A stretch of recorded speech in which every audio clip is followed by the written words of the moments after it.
I'm here to this morning talk about water, especially kind of emergency water. As Daniel was saying, I kind of got started in this in 1988. Prior to that time, I really had never thought a lot about water.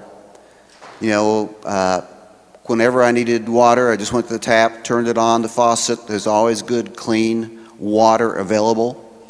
There was no shortage of it. So I really just didn't even give it a thought. And then in 1988, I moved my wife and our two sons from suburbia Kansas City area to a 120-acre farm, about 50 miles south of the center of Kansas City. And I began to get a kind of awakening of the value of water.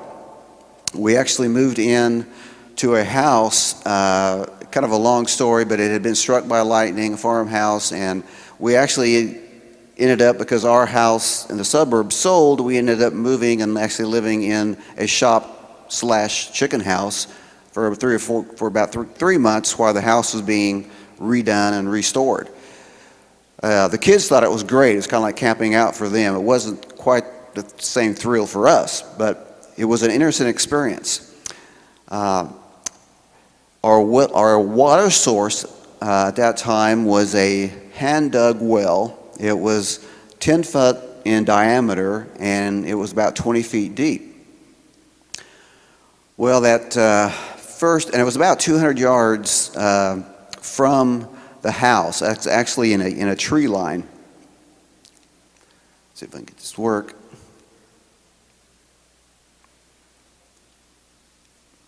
Well, I'm not. Oh, there it goes. Okay.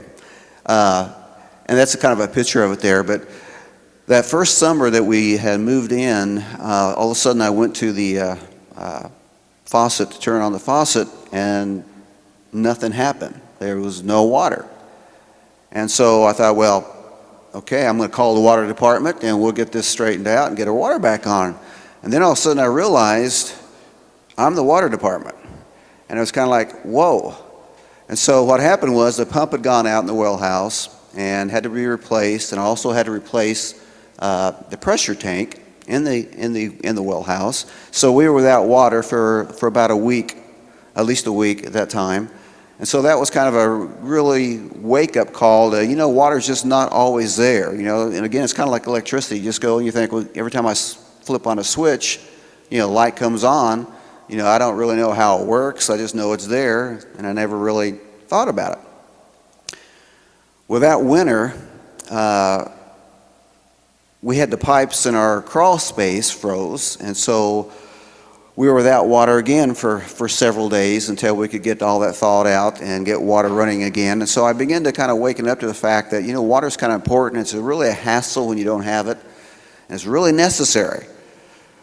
And that winter was followed by in 1989, the summer was a very severe drought in our region.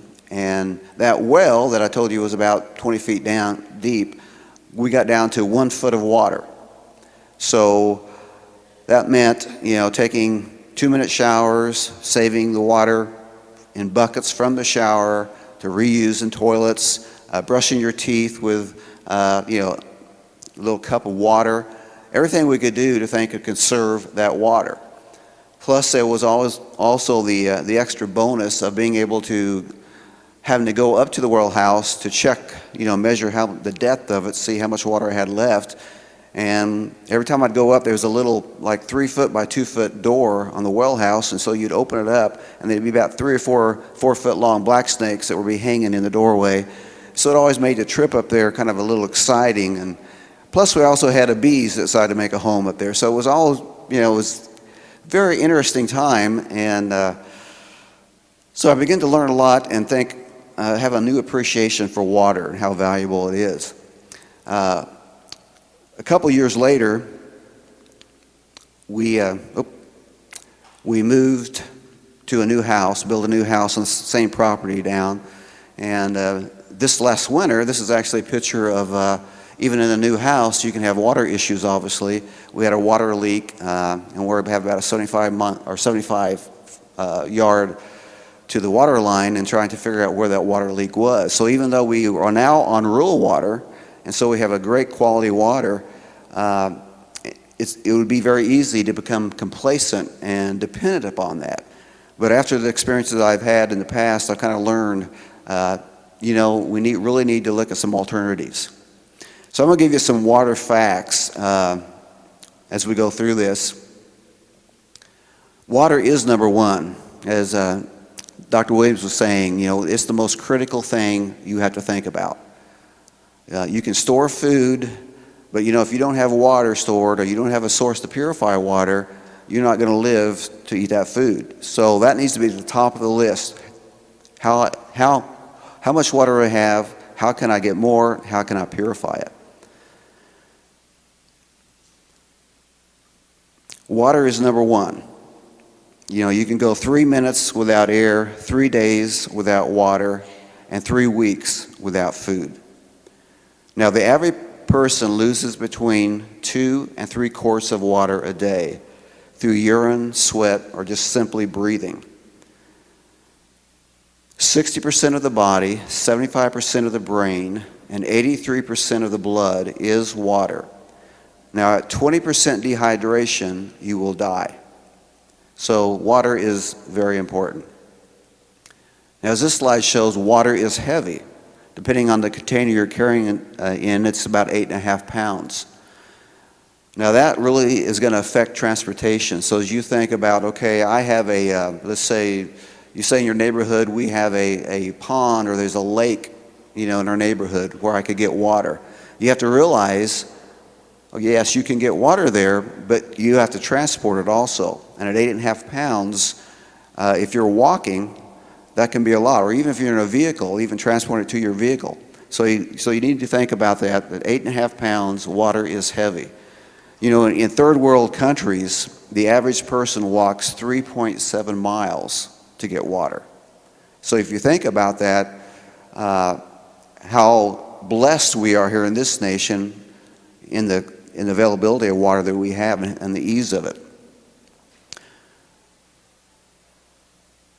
Okay, the minimum, what FEMA says is the minimum is 1 gallon per person per day. So if you're figuring for, of course, a year, that'd be 365 gallons. And that is only drinking water. So remember that's only drinking water. Pure water is also needed to drink, cook, brush teeth, wash hands and face, and to wash dishes. When I was in Haiti after the earthquake, to show you how important that is, we had several members of the medical teams that we were working with, and actually several members of our team was getting sick. They were drinking purified water, but they were washing or brushing their teeth with tap water. And as a result of that, they were getting sick and diarrhea and throwing up, and that's, if you're in a third world country, it's a miserable state to be in. So it's important to begin to think, okay, it's not just drinking water that I need, it's not just the issue. It's also for cooking, for brushing teeth, for clean water to wash with. So what they say is 2 gallons a minimum per person is needed for these others. So you just doubled your amount, but you need to also realize that right now the average American uses 30 gallons a day. So if you're making a reduction from 30 gallons to 2 gallons, that's a huge reduction. And that's pretty minimum. Okay, in extreme circumstances, you can ration water down to 1 quart a day, but you will slowly dehydrate. So the rule is to find some other water source. Now you might be in a situation where you have to, because you can't leave, you're stuck where you're at, and you may have to ration water. But the rule, again, remember, is always to be thinking, where can I get more water? So you need to already be identifying that, thinking, okay, from my home, where can I get water? Where's the closest place that I could get water? Even though it's surface water, we'll deal with purification in a few minutes, but where can I get water? Where can I retrieve besides what I have stored in my home?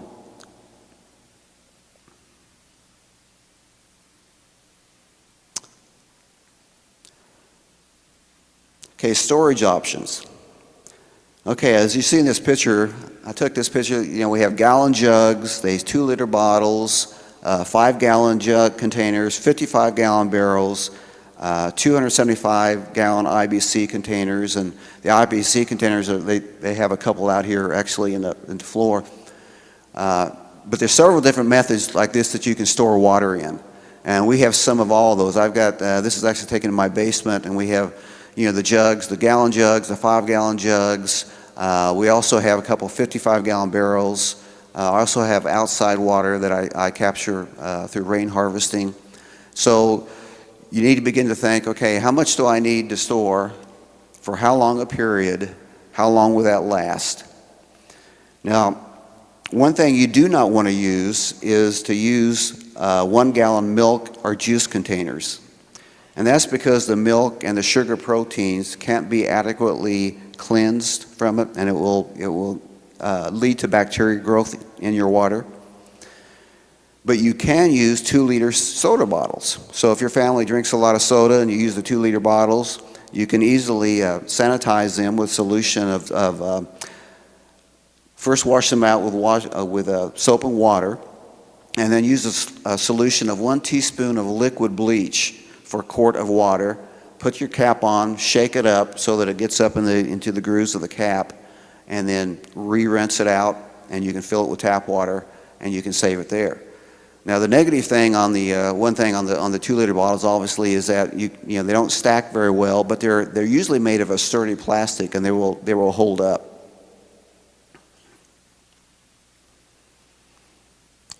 Now it's best to store water in a cool, dark place, and a basement is excellent.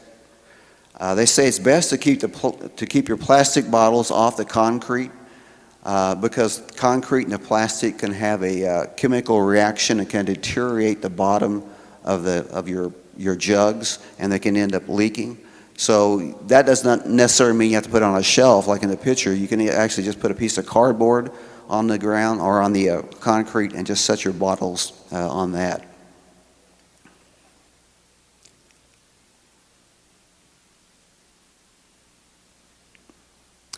Also out there, and I thought I had a picture of this, so I don't think I do, but the tub tank that Daniel was showing you, that's a very good option there. For $18.95, you can store up to 65 gallons, and it comes with a little pump, so you can just hook it up in your bathtub.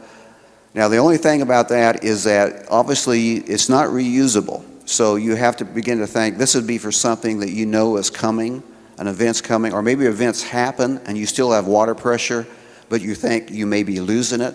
Then that would be a good item to have on hand. You could fill it up, and you'd have access to like 65 gallons of water. And like I say, that's pretty reasonable, and the pump comes with it, so that's something you can get, again, at the store outside there. Now, this particular picture actually is from my barn, and I have the one on the left is the IBC container, which is a 275-gallon one, and the one on the right is like a 650-gallon container, and I just capture rainwater off the roof, off the metal roof, so it gives me access to more water.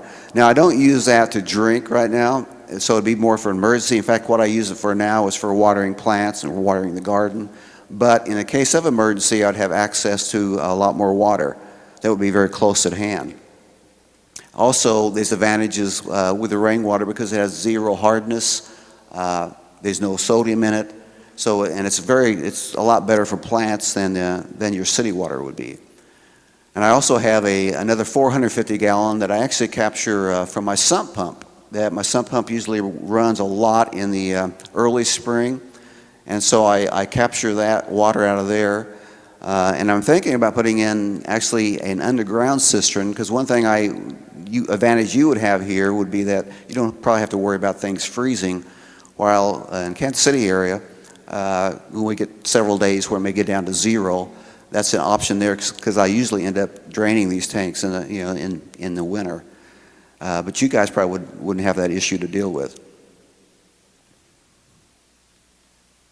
Okay, water in a crisis. First thing is evaluation. So you need to make evaluation. How much do you have available and how long will that last? So you need to begin thinking ahead, what's your time frame? What are you preparing for? Are you preparing for a 3-day event? Are you preparing for a 3-week event or a 3-month event? Or are you even going for 6 months? What's your time frame that you're looking at? Okay, do you have a suitable place to store it? I know it's one thing here, probably in Austin area, a lot of you probably don't have basements, so you probably do not have the advantage that we would have, of having a cool, dark place to store, whether it's food or whether it's water. So that can be an issue. But you need to make an evaluation. Okay, how much water do I have? How long will that last? Where can I get more water? In the meantime, there's ways you can conserve now and in a crisis. You can reuse wash water for toilet flushing. You can brush teeth with a cup. Bathing, bucket baths, or with a gallon sprayer. I've done that before with the bucket bath and different mission trips. You can use baby wipes. Now I have a water usage chart. Let me see. Do you guys have that? Is that okay? Good. Let me pull that out for a second. Just kind of go through that real quickly, because I think a lot of times people do not realize how much water they use and where it goes. And like on the usage, it shows average single family home uses about 69.3 gallons of water per person per day. And then it gives the number of gallons and also the percent. And if you notice that toilets are the top usage item, 26.7%. And then as you work your way down the list, washing machine, showers, faucet, leaks.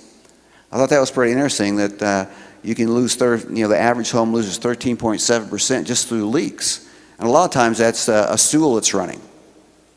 And we just don't realize how much water is being used there. And then baths, dishwasher. And as you notice on the bottom half of that sheet where it says when leaks are fixed and by using more efficient water fixtures, the average can be dropped to 45.2 gallons per person each day.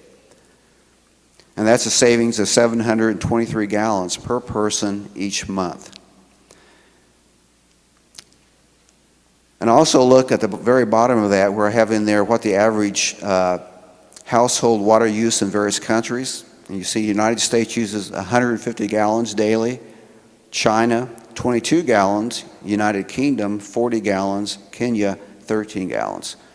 So obviously again, we as Americans use a lot of water. And it's partly because it's always been there, it's always been available, but I think things are going to be changing. You're going to see water rates are going to be skyrocketing, you're going to see shortages, you're going to be seeing water restrictions. That's going to be becoming the new norm. So you need to begin to get ahead of the curve and begin to make plans of how you're going to address that. Okay, ways you can find water in your own home. If you still have water pressure, again, as we talked about before, and it hasn't been compromised, fill everything you can. Fill your bathtub, fill pots, fill pans, any item, any jugs you have, fill it up. Unfortunately, you may not have that warning and you may not have an opportunity to do that. So some things you can use, you can always use your water from your cold water pipes and you can drain them. And the way to do that is to open the lowest cold water faucet in your home and then open the highest cold water faucet in your home and allow the air to enter the pipes and then drain it from your lowest water faucet into your container. As I was mentioned earlier that Dr. Williams was saying, the hot water heater is an excellent source. Again, turn off your main water valve coming into the house so you're not getting contaminated water in or backflow from it. Be sure to turn the power and the gas off to the water heater. That's something you want to kind of remember. Get the gas, get the water, electricity turned off to the water heater. And then start the water flowing by turning off the water intake valve at the top of the tank and turning on the hot water faucet. And that will give you access to 40 gallons of drinking water. Remember, before you refill the tank or before you turn the power on or the gas on, to refill the tank before you do that. But that will give you access again to, depending on your size of water tank, to 40 gallons at least of good drinking water. Now, 99% of suburban and urban homes and apartments are dependent upon municipal water supplies, which are electrically pumped, and long-term outages would create major problems. In fact, I just saw a news headline, I think it was yesterday, talking about the fires in Arizona, that if it hits the power lines, it could not only cut out power from regions of there in New Mexico, but also part of Texas. So you could be affected by something that's happening several states away. And talking about electricity, I've been in meetings before with FEMA and SEMA in talking about the New Madrid earthquake, possibility with the New Madrid fault. And one thing that kind of really struck me in the discussion was it said be prepared to be without electricity for 2 to 3 months in the Midwest. So that makes you think, okay, how would I function in that? What does that look like? And a good way to kind of give a little sample would just be take a weekend and go a no power weekend, turn off your power, don't use any power for a weekend, and you'll find out what you have, what you don't have, because you really don't think of all the things that how dependent you are until you don't have it. And most, water departments, municipal water departments, in a short-term outage, it's not an issue because you have water pressure in the tanks. They usually also have backup generators. But in a major event, do not depend on having water.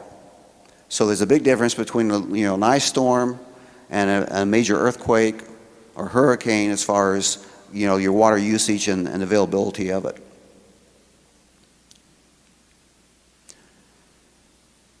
Okay, as I said before, you need to locate another source of water, whether it's a pond, whether it's a lake, river, a stream, whatever it is.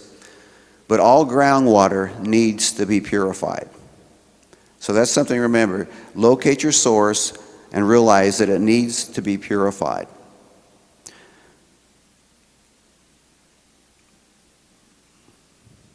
Well, there we go.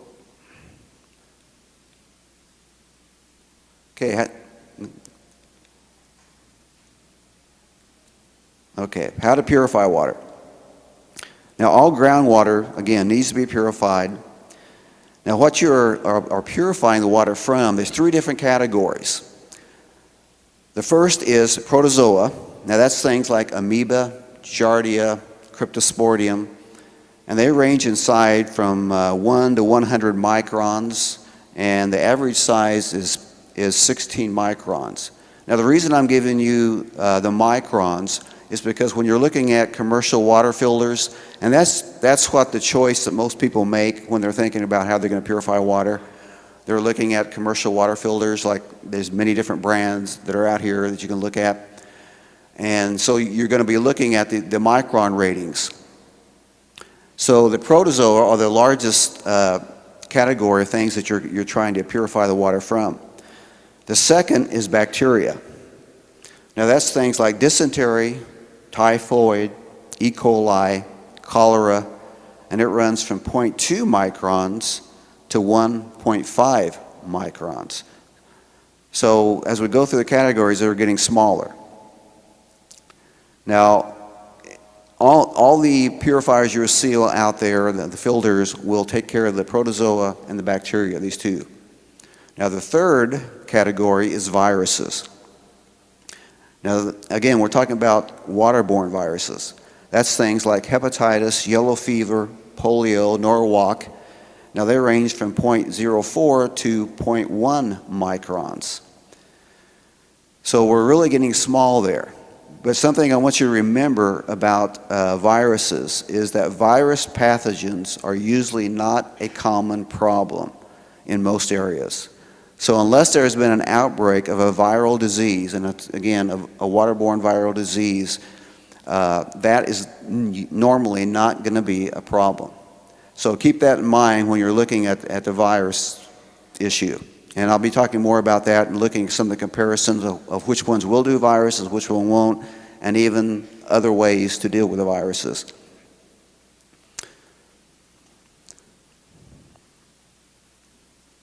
Okay, the ways to purify. Now with each of these, there's advantages and disadvantages. So what I'm going to try to tell you guys is what the advantages and the disadvantages of each of these categories are and ways you can do it. Now you may end up just getting a commercial water purifier, in which case you wouldn't even need to go through these things. But I think it's good for you to have in your mind these different ways that you can purify water, because you might be in a situation where you're without your water purifier, but you have some things on hand in your house that will work. Now, probably one of the ageist methods that's been used is boiling water. Anytime there's a water main break, what they call it a boil order, which means that water needs to be purified. And FEMA says 1 minute, bring the water to a roiling boil for 1 minute. Now, I've had other sources say up to as long as 10 minutes, but almost most of the sources I see have said between 1 and 2 minutes of boiling the water. Now, boiling kills protozoa, bacteria, and viruses. So it does the whole trick. It takes care of everything. Now, the disadvantage is that it takes energy and fuel to bring the water to a boiling. So it depends on your situation at home. Do you have plenty of fuel? Are you on propane where that's not an issue? If it's an issue, then you need to think of another way to purify the water. But just remember that boiling is one of the most common ways been used for years. Second one is liquid chlorine bleach. Okay, this is again something you would probably most likely have on hand. It kills bacteria and viruses, but not all protozoa. Now, the liquid chlorine bleach should read sodium hydrochloride 5.25% or 6%. Use only products that contain no soap or scent and no phosphates. Now, Clorox brand is one that meets these requirements. Now, the disadvantage of Clorox or using liquid chlorine is that it begins to lose its strength after 6 months. So after a year, it's lost like 50% of its strength, which means you would need to double the amount of chlorine. You could still use it, you just need to double the amount. So you have to realize there's a shelf life on it. Also in I think on your handout, you should have a emergency water treatment with chlorine bleach, little chart. And that's going to tell you like how much to use. For like a quart of water is like 2 drops. 1 gallon's 8 drops, 10 gallons, 1 teaspoon, and it goes up, covering 55-gallon barrels, 100-gallon barrels, 275-gallon IBC containers. So that would give you the formula for how much bleach to use. And this is the liquid bleach again. And if you notice that note at the bottom, it says if the water is cloudy or it has a lot of turbidity in it, you need to double the amount of chlorine. And really, if you're going to use chlorine, whether it's the liquid or the dry, it'd be best to have a little test kit, and you can get those, in any swimming pool store, spa store, to test the chlorine level. But that's something, again, that you probably have on hand, and that's another method of purifying the water. The other is dry calcium hydrochloride. Now, it, again, kills bacteria and viruses, but not all protozoa. Now, if kept dry, here's a big advantage over the liquid. If it's kept dry and cool in an airtight container, it may be stored up to 10 years without losing strength. So you could buy 2 25-pound boxes from a box store like Sam's or Costco, and it could purify about 4 million gallons of water. Now, the negative or the disadvantage is, there's a caution: you must store it securely. You don't want a child or a pet to be fatally poisoned by it. Do not let it become warm and moist, because it can explode if dropped.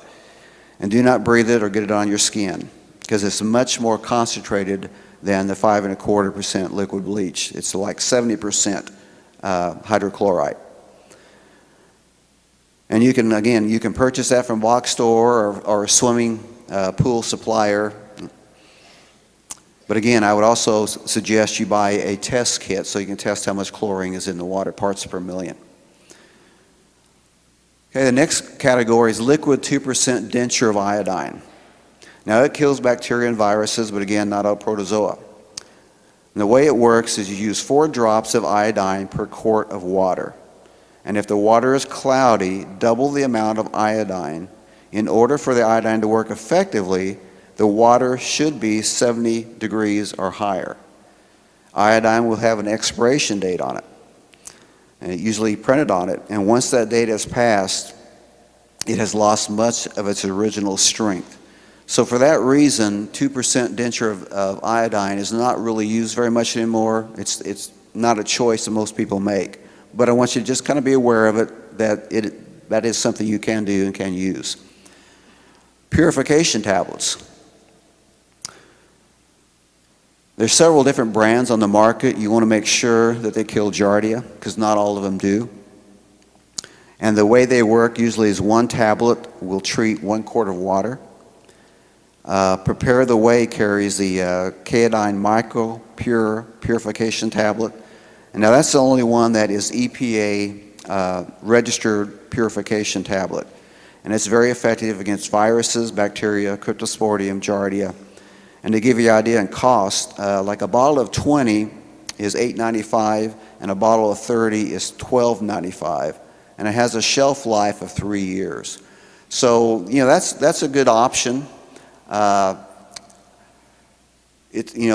they don't take up much room. It's just a little bottle and a little tablet, pretty easy to do. But I don't think that's going to be necessarily a long-term solution, because if you're talking about doing hundreds of gallons of water over time, you're not going to probably want to do it 1 quart at a time. But realize that that's a good thing to have on hand. It's something easy to carry or with you, or to keep on a shelf at home. Distillation, I don't have that on the chart, but it's also not used that much because it's very energy intense, and you lose about 5 to 10% of the water through evaporation. And plus, they're pretty expensive. The units cost between, for like one that does 5 to 12 gallons a day, costs about $1,500 to $2,000. So it's really not, for me, it doesn't seem like a logical choice at all. Commercial water filters. Okay, that's probably the biggest category, and that's probably what most people are going to be looking at.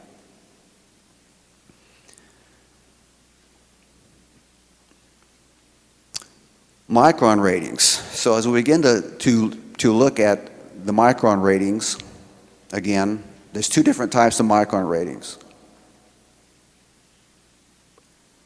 Well, maybe I'll get this to go.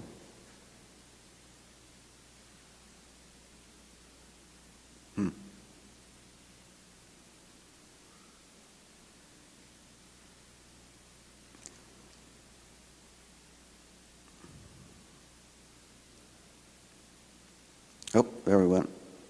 Too fast. There's 2 different micron ratings. One is called absolute, and one is called nominal. Now, the one you're going to want, and kind of remember this, is absolute, because an absolute micron rating is the one that states the maximum pore size within an element. The nominal rating is the average pore size within an element. So a nominal rating can be very misleading.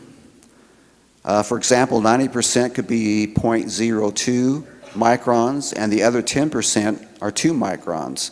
So the bulk of the water would flow through the larger 2 micron pores, which could let in bacteria and parasites. Now, the U.S. standard is 99.9%, and the international standard is 99.99% removal.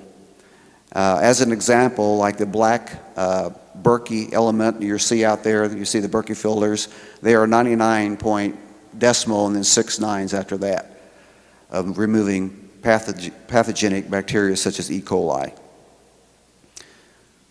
Now, the different types of filters that there are, one is the reverse osmosis. Now, RO is used a lot aboard boats and ships to produce fresh water from the sea. The negative part for me is that it takes about four gallons to produce 1 gallon of drinkable water. You also need water pressure for it to work, and it also produces pure H2O, which means it also removes the good, healthy minerals that your body needs. But at the same time, the Navy has used that for decades and really haven't had any bad effects. I had one, actually that was the first water filter I had, because when we had that well, we used a little portable model. But the problem was, again, when you're producing it takes 4 gallons to produce 1 gallon of drinking water, and you're short of water, that was a major issue for us. Even though I could capture some of that wastewater and use it for other things, it was still kind of a hassle. But I just want you to be aware that is something, a technology that's out there, and a lot of people use it actually in their home systems. But again, you have to have water pressure, and you have to have power. But for someone who's living, next to the coast and they have availability of plenty of ocean water, then that's an option there. They have a Kaidon unit that will work. Most regular water filters and purifiers will not take the salt out of salt water. You can't use it. But there is a desalination unit that Kaidon has. So if you happen to be in that location where you have seawater, that's an option for you. Ultraviolet light, okay, UV light. That's something like a StereoPen. I don't know if you guys have seen the StereoPens. They're look like a little flashlight almost. And the way they work is you just turn it on, you stick it into your little quart bottle, whatever you're drinking out of. You stir it around for 90 seconds, and it purifies the water by UV light. And it will take care of bacteria, protozoa, and viruses. Now, the thing about UV light is the water needs to be clear, because if it's got turbidity in it, it's cloudy water, the light's not going to be able to penetrate, and so it can't purify that water. So you could mitigate that in a couple different ways. You could use maybe a coffee filter that water first, take out some of the turbidity, and then you could use the StereoPen. But again, the disadvantage is you need clear water, and it also takes power. In this case, it's batteries, but it's an excellent way, like if you're traveling, it's something, that doesn't take up hardly any room. You can stick in your car, stick in your shirt, whatever, and it's there with you. And if you were in an emergency situation, you could use it. It's probably, again, not going to be something for home use where you're going to be doing large amounts of water, because you're doing 1/4 of a time at 90 seconds. But it is available. It's kind of like those straws that Dr. Williams was showing you. There are filters on it, which are good things, especially if you're traveling or if you're gone. I had a question one time. Someone asked me about, okay, if that works, then why couldn't you just set a jug of water and set it out in the sun? And so I really didn't know. So I did a little research and found out they are experimenting with solar disinfection units, and you need to be close to the equator for one thing, where you have real intense sun. But they've done some tests in India where they actually have used clear wine bottles, and they've put them on like a rack, and they have put a stainless steel backing on it so that the sun would reflect. And they put the bottles out for like 6 hours during the hottest part of the day, and between the UV light and between the heat, it does purify and sanitize the water. So that is an option. It's just that, again, that's very time consuming, and you need to be in the right location where you have a lot of sun and a lot of heat.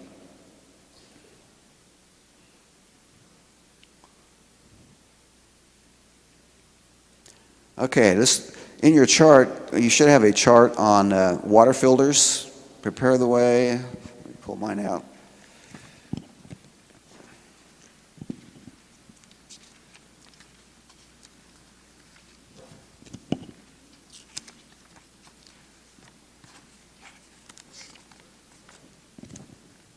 If I can find mine, because I want to go through that and kind of compare some of the different filters that you're going to see out there. Ah.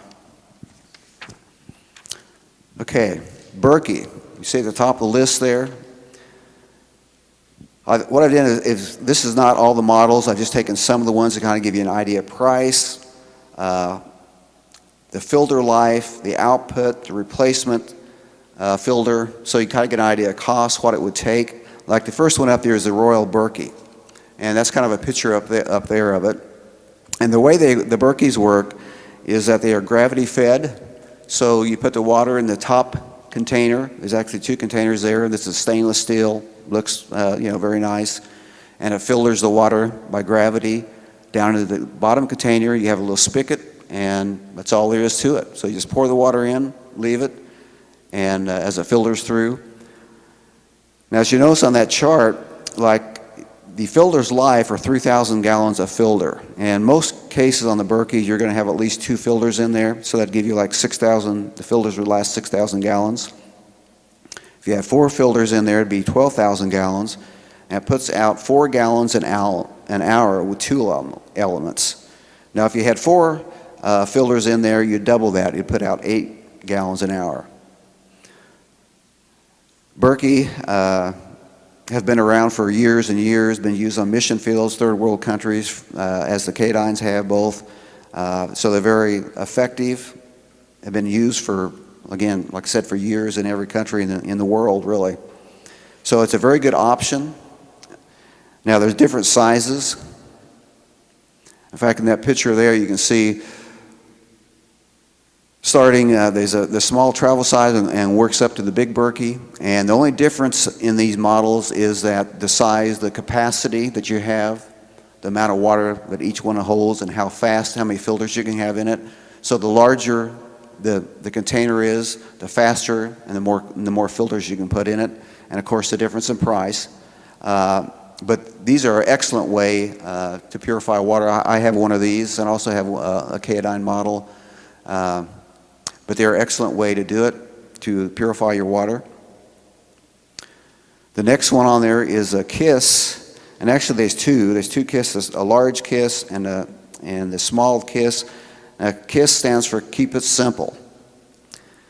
If you go out there this afternoon and look through the different samples, it works the same way. It's also a gravity fed. On the bucket one, they're both buckets. And basically what it is a kit. So you will have a filter, you will have a little pre-filter that goes over the filter. They give you a bit that will drill the holes in the bottom of the bucket. And basically you kind of make your own. It's a pretty simple thing to do. But as you can see, the price, like on the small one, is $58.50. I mean, the price is really reasonable. But guys, I don't know if your wife is going to want you to set those buckets on the kitchen cabinet. So you have to think about that as compared to the Berkey. But it is very effective and it works, and in this case the replacement filters is $29.75, so it's very reasonable. Like in the Berkey, the replacement filters are 2 for $99.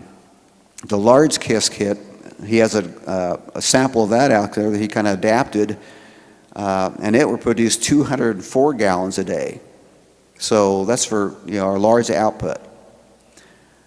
Then you look down, there's K-Dyne Hiker Pro, K-Dyne Combi, I have that one.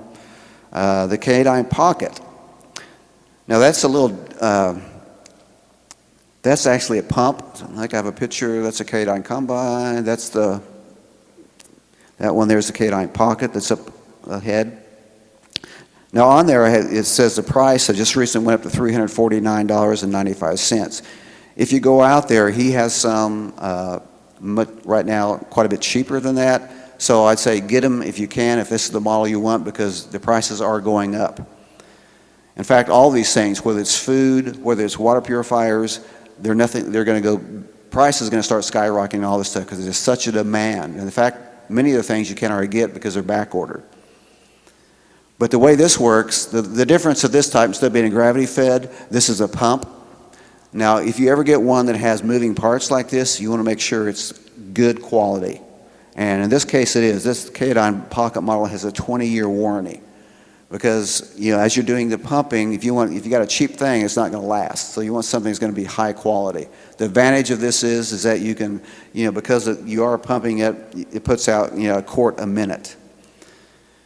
Replacement, and the filter will last 13,000 gallons.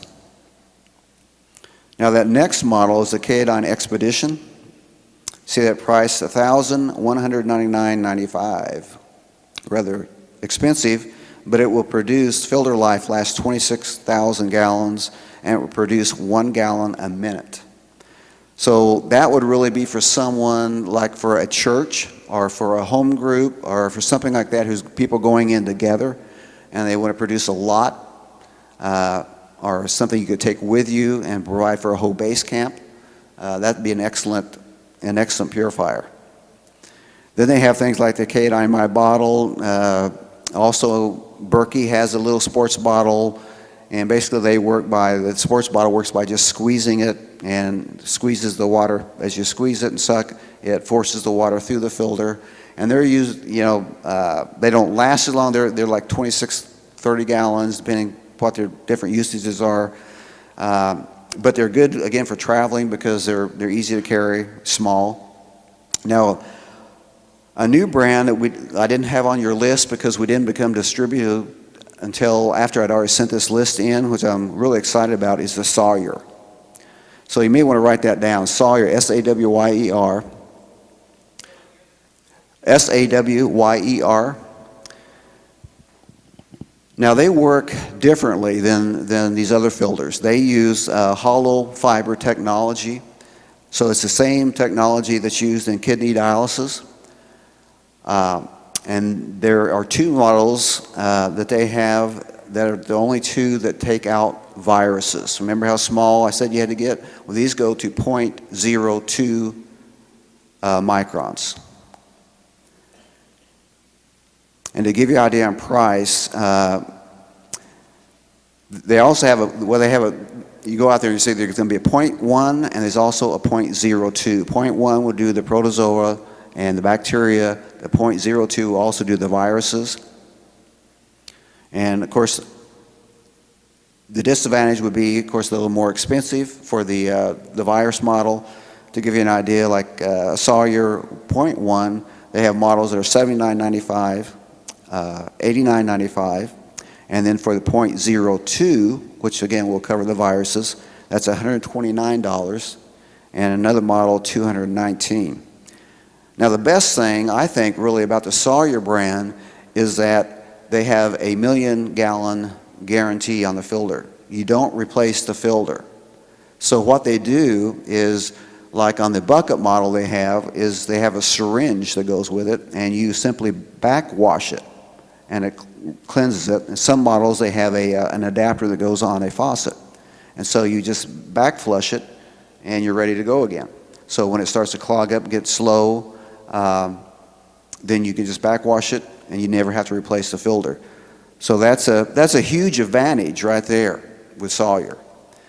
Now the disadvantage, remember I keep telling you there's advantages and there's disadvantages. Okay, the disadvantage of the Sawyer is that it doesn't take out chemicals, it doesn't take out heavy metals, herbicides, pesticides. Like I have some friends who live in Iowa, and they use a Berkey model. And the reason they use the Berkey model is because they don't have bacteria in their water, but they have a lot of farmland right around them, and they have herbicides and pesticides in their water. So what they're cleaning their water from really is from those things. And the Berkey, the Kaodine models will do that, while the Sawyers do not. So again, say there's disadvantage and advantage, so it depends what you're actually purifying your water from. If that's not an issue with you, then, so each case is individual. But that's an excellent, just an excellent model. And again, I say the biggest advantage that I see is that you don't replace the filter. But the other thing is that, even with the Berkey models or any other, you can, it's easy to buy extra filters and just keep them on the shelf. They're there, they're available. You can use them at any time. And like I say, a way to prolong the filter life of any of these would be to pre-filter the water. Again, like I was talking about, either using a coffee filter or even a piece of cloth, like say you were out somewhere and you were just scooping water out of a pond or something, pre-filter it a little bit to get the turbidity, to get some of that stuff out of it so that your filters will last a lot longer that way. But each of these models are great. They've been proven, they've been used for years, and again, while we talk about, you can boil water, you can use the dry hydrochloride, you can use the liquid bleach, there's different ways you can do it. Most people end up, for the most part, choosing to get some type of water filter. How many of you guys have water filters of some sort? Yeah, preaching to the choir, it looks like, because about everybody's got it. But that's probably the best thing you can do is to have a commercial water filter like that. But be aware that if you're ever in a situation where you need it, that there's other methods that you can use. And again, all this stuff, all the supplies, I think we're going to start seeing prices go up. So if you haven't got it, and I think one thing you probably need to take away is that begin to realize, okay, again, taking a stock, evaluating, okay, my water source, how much water do I have on hand? How much can I effectively store? Where can I get more water? And then how would I purify it? How would I deal with the water I get? And how would I transport it? That also can be an issue. So you just begin to pre-plan, begin to think. Sometimes we talk about preparedness can be almost overwhelming at times. It can almost seem like, wow, it's just so much, that people get overwhelmed. Just take small steps, and one of the critical things is to address the water issue.